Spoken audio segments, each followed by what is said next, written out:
Soulcaster. The basement door slammed shut so hard the walls shook, and then came the click. That soft, metallic click that shouldn't have meant anything, but did. I dropped the laundry basket. The detergent spilled like a wound across the floor, a bright blue splatter. I ran to the stairs, heart pounding, and grabbed the doorknob. It didn't turn. I jiggled it harder. Nothing. "Tom?" I called. "Jenna?" Silence. I knocked, loud now. "Tom, what's going on? Open the door." Still nothing. I turned to Bill, who stood with one hand braced against the wall like he was waiting for a storm to pass. Calm. Like this was just a light drizzle, not our son locking us in the basement of our own house. "Our phones," I said. My hand flew to the table where we always kept them while doing laundry. Gone. Bill leaned in close, so close I could smell his aftershave. The same one he's worn since 1989. His voice was low and steady. "Don't make a sound. They have no idea what's behind this wall." I blinked. "What?" "Trust me," he said, already moving across the room. My legs were shaking. I sat down on the bottom step, like if I stood 1 second longer, I'd collapse. This couldn't be happening. Our own son, the same boy I held when he had night terrors, the one who sobbed when he cracked his head open in the 3rd grade and begged me not to let the nurse shave his hair. And now what? He just locked us away, like storage boxes he no longer had room for. The floor creaked overhead. Footsteps. 2 voices. Tom and Jenna, laughing. My stomach turned. The TV clicked on. Some sitcom theme song. Then nothing. A minute later, I heard the front door slam. A car engine started. Drove off. We were alone. Bill crossed the room, knelt in front of the far wall. Cinder block, stained with the years. He reached into the corner, pried at something I couldn't see.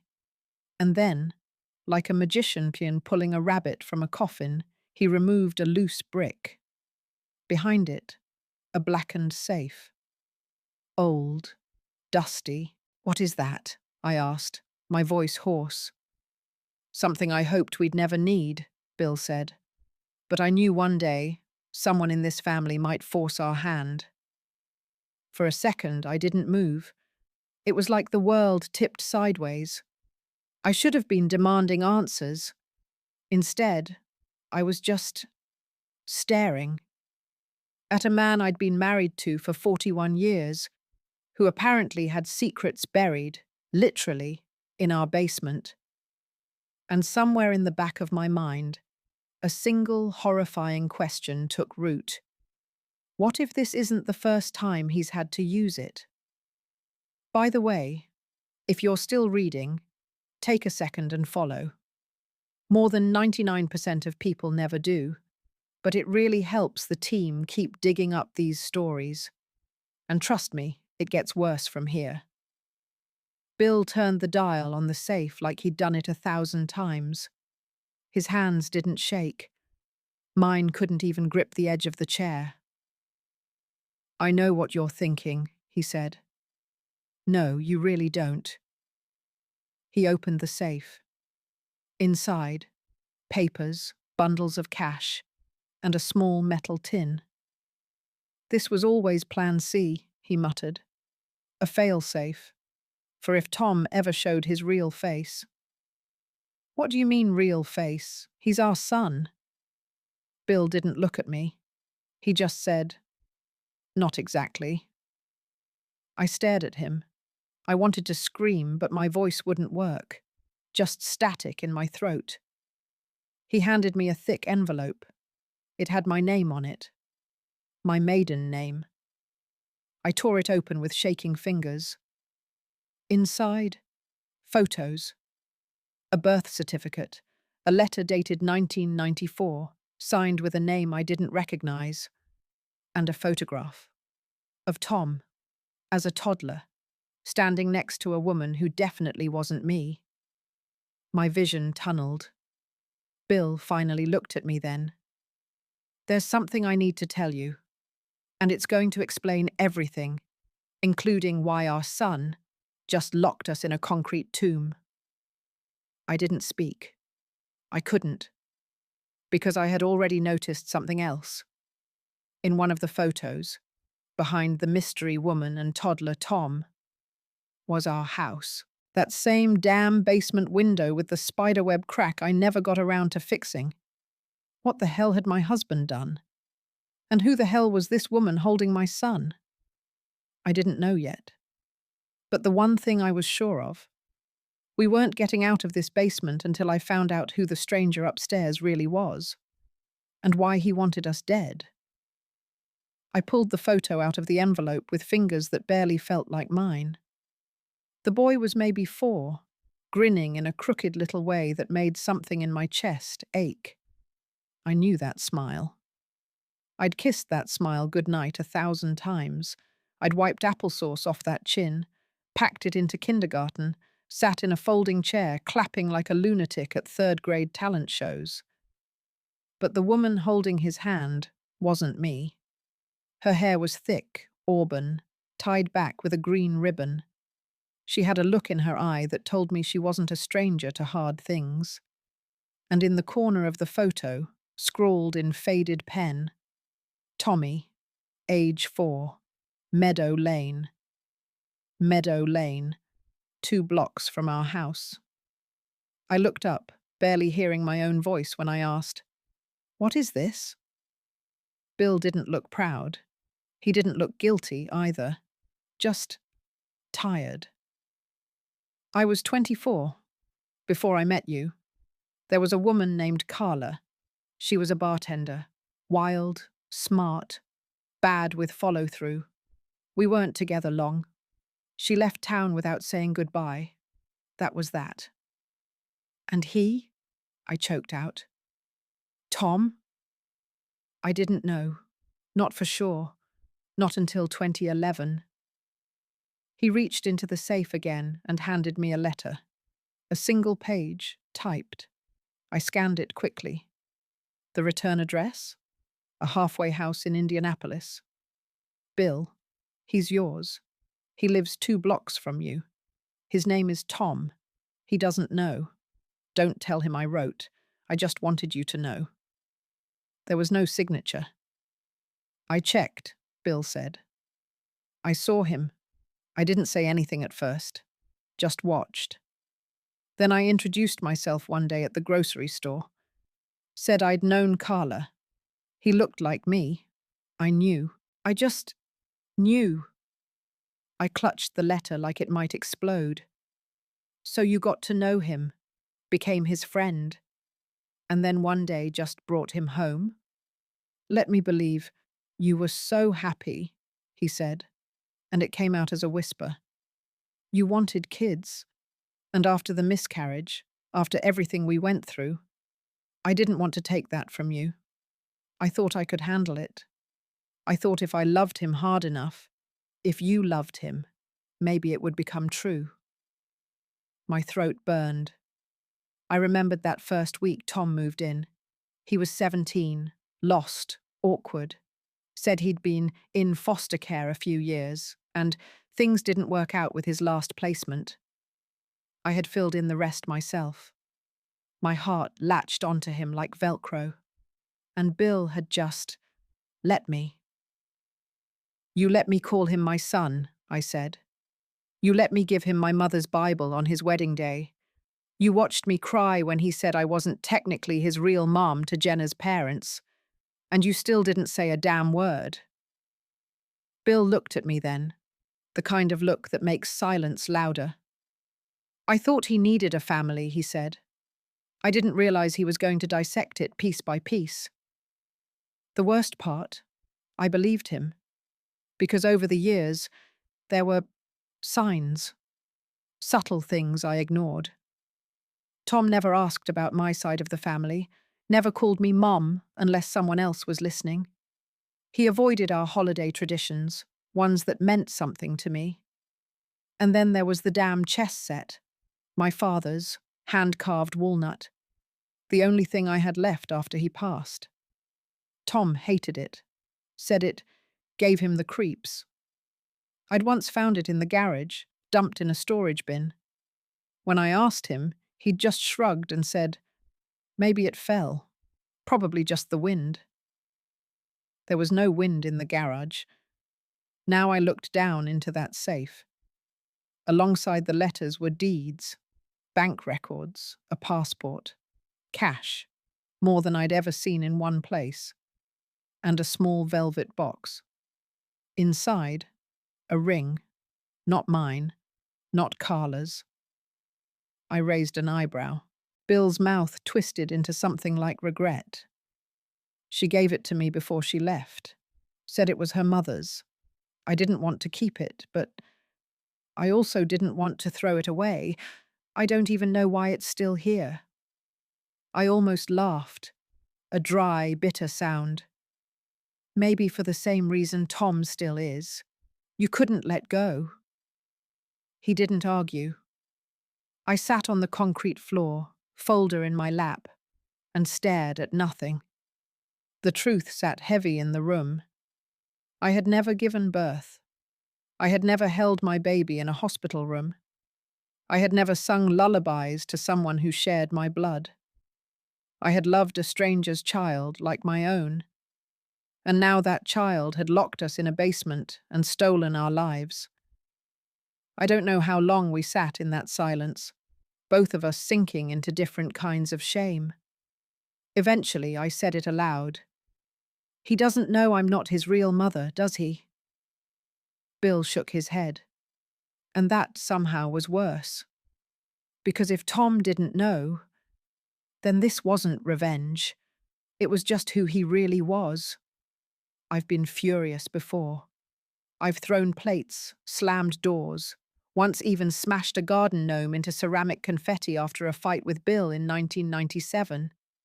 But this was something else. This was lava, slow, thick, and creeping up my throat. I paced the length of the basement, 6 steps one way, 6 back, fists clenched so tight my nails bit into my palms. Bill had gone quiet again. That same maddening calm he'd worn ever since the door locked. But his eyes weren't calm anymore. They had that cold glint, the one I'd only seen twice before. Once when a man broke into our garage, and once when he told off my boss at a Christmas party for touching me accidentally too many times. What now? I asked. We sit here with our family tree turned into a noose? Bill reached back into the safe, pulled out a USB stick. Plain, black, taped with a single label. IF. He walked to the corner of the room where the old TV from the guest room sat on a rolling cart, plugged the stick into the hidden port, powered it up. The screen flickered, a familiar view of our living room. Wait, I said. What? I installed cameras, last fall, after I saw Jenna snooping in my desk. You never told me. You didn't need the stress, he said flatly. Turns out I was right. The footage jumped. The living room again. Tom and Jenna sitting on the couch. She had a glass of red wine, legs curled under her like she owned the place. He was scrolling on his phone. Then he spoke. They're old, Tom said. One little accident in the basement. No one will ask questions. I didn't even realize I was backing away until I hit the wall. Jenna took a sip of wine, calm as a corpse. And the house is ours. No more sharing. We flip it, walk away with $500,000. She laughed. He smiled. They kissed. I covered my mouth, but the sound that escaped wasn't a cry. It was something broken. My knees buckled. I sank to the floor. My entire body wanted to shut down, to dissociate, to pretend I'd misheard, but I hadn't. Tom. My maybe son, almost son, not really son, was plotting to kill us like it was a real estate move. Bill paused the footage. I knew they were after something, he said. I just didn't expect them to move this fast. I shook my head. No, it's worse. You didn't expect me to believe it. But I do. I believe every word. And I believe we're not getting out of here by being reasonable. Bill sat beside me, pulled the velvet ring box from the safe. He opened it again, just looked at the ring. Maybe I should have left the past alone, he said. Maybe I should have trusted my gut, I snapped. The way Tom always flinched when I touched him. The way he smiled like he was learning it from TV. The time he called me her by accident. Remember? She always makes mashed potatoes like this. I thought he meant me. He didn't. We stared at the paused screen. Jenna mid-smirk. Tom holding a phone that probably had the fake 911 script already typed. And suddenly I understood the timing. They weren't just evil. They were strategic. Tom had convinced us to merge our finances 3 months ago. Jenna had suggested we move into the main house and let the kids take over the bills, just until we were fully retired. We signed things without reading closely. They printed everything out, said they'd already had it reviewed. Bill had glanced over it, but his eyes weren't what they used to be. We gave them access. The house, the accounts. And now we were nothing but a loose thread. You think they'll come back tonight? I asked. Bill nodded. With the story ready. We checked the basement. They're not there. Must have gone out. Then they call your sister. Say we've been confused lately. That you've been wandering. Jesus. Exactly. I stood up. My voice was ice. Well then, let's make sure they regret not finishing the job. Bill looked at me like he was seeing me for the first time. Not a wife, not a mother, not even a victim, just a woman whose blood had stopped running warm. He pulled a folded map from the safe. Lines, markings, red pen notes. What is this? I asked. The crawl space, he said. And something I built in '96. Why? In case of emergency.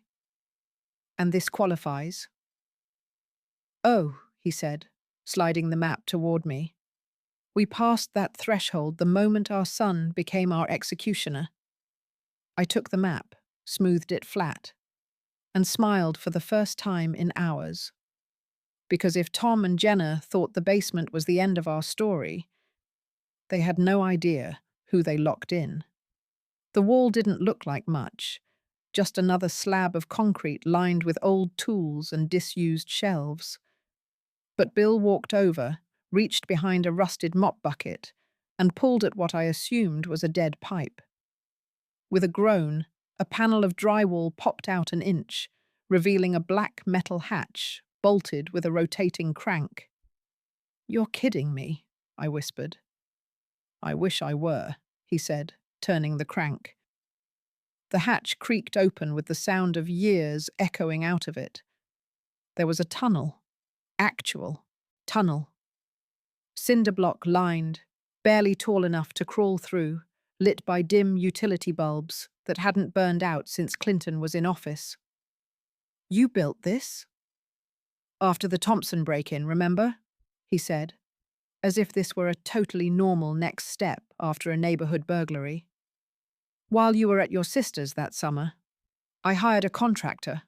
Off books. Cash. Took 6 weeks. I stood there, stunned, mouth half open. You built a damn escape tunnel and never told me.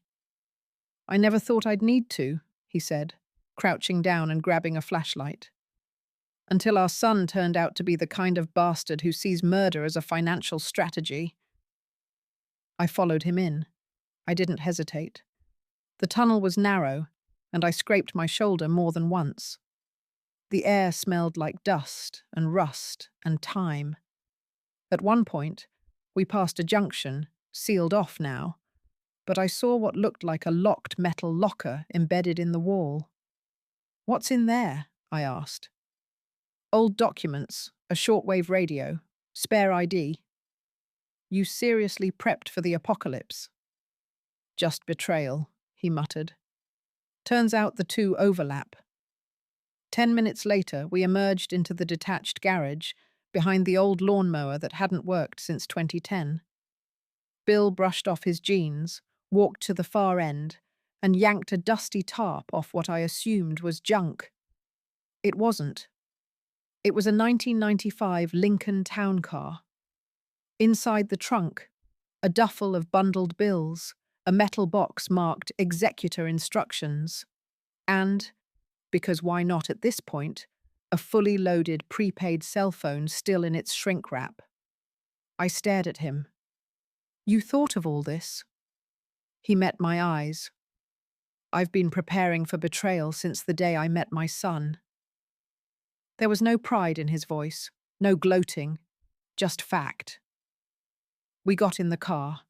The engine roared to life like it had been waiting for this moment. On the drive to the attorney's office, I kept thinking back, over every meal, every birthday, every polite laugh Jenna gave when I told stories she didn't care about. I remembered the way she'd called our guest room her craft studio, the way she corrected me in front of guests about how the house is set up now. They'd been preparing, too, only we were ahead. The office was in a strip mall that hadn't changed since 1987. We parked in the back. The door buzzed open, and we were met by Leonard Klein, a man built like a retired Doberman. "Still carrying that damn ring?" he said to Bill, nodding at the velvet box in his hand. Bill smirked. "Habit." Leonard ushered us in. Within the hour, a full police report filed. Our signatures on an affidavit verifying premeditated fraud. Asset transfer documents prepared. Surveillance authorization greenlit. Turns out Leonard had quietly retained a private security firm since the pandemic.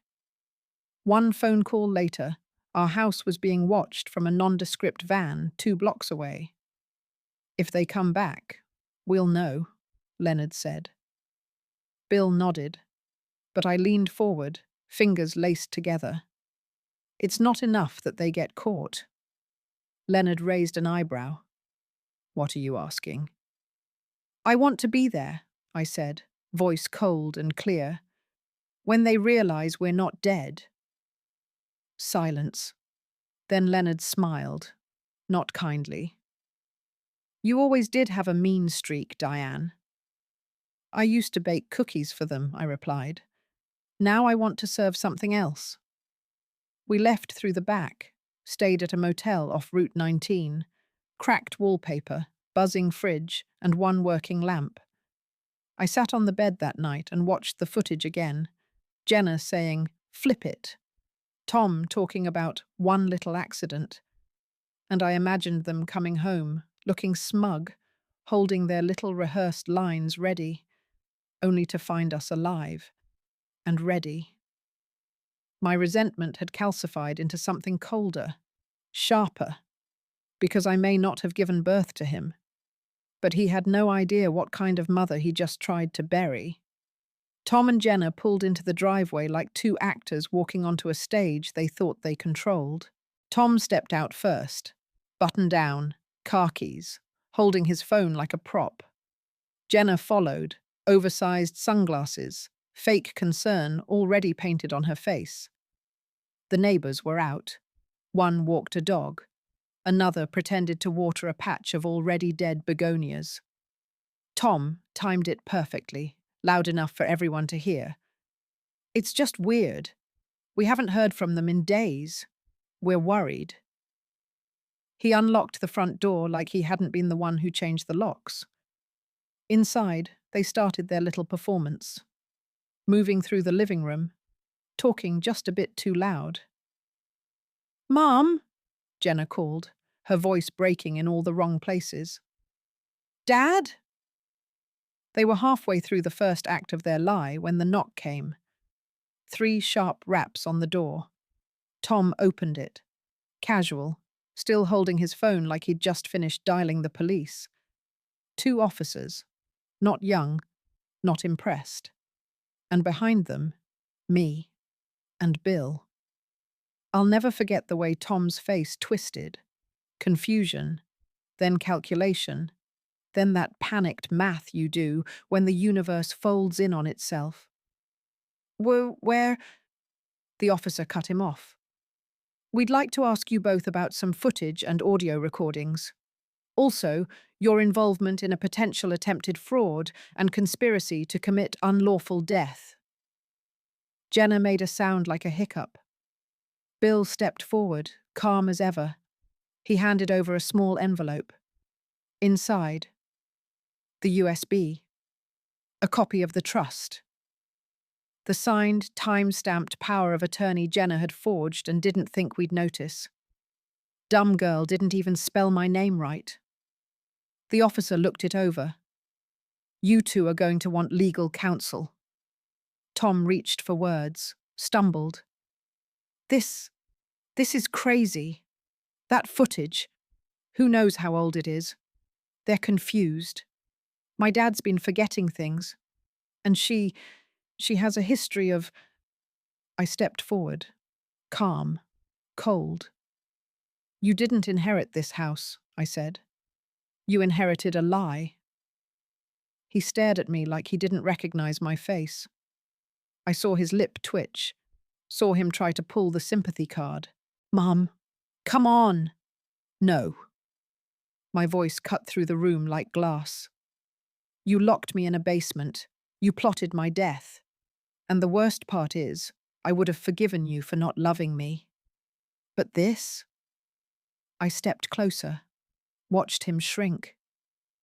"I've lived through worse men than you, Tom.